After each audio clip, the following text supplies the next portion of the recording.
بسم اللہ الرحمن الرحیم۔ السلام علیکم۔ قائد اعظم جب لندن یونیورسٹی میں تعلیم حاصل کر رہے تھے تو ایک انگریز پروفیسر پیٹرز ان سے شدید نفرت کرتے تھے۔ ایک دن پروفیسر ڈائننگ روم میں لنچ کر رہے تھے تو جناح بھی اپنی ٹرے لے کر اسی ٹیبل پر بیٹھ گئے۔ پروفیسر کو اچھا نہ لگا اور اس نے جناح کو کہا، کیا آپ کو نہیں پتا کہ ایک پرندہ اور سور ساتھ بیٹھ کر نہیں کھا سکتے؟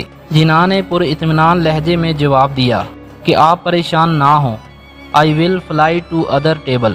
جناح کے اس جواب پر پروفیسر کو بہت غصہ آیا اور اس نے انتقام کا فیصلہ کر لیا۔ اگلے ہی دن پروفیسر نے جناح سے سوال کیا کہ اگر تم کو راستے میں 2 بیگ ملیں، ایک میں دولت اور دوسرے میں دنائی ہو تو تم کس کو اٹھاؤ گے؟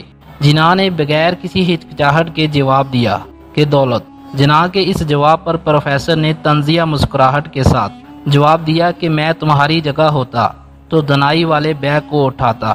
جناح نے جواب دیا کہ ہر انسان وہی چیز چاہتا ہے جو اس کے پاس نہیں ہوتی۔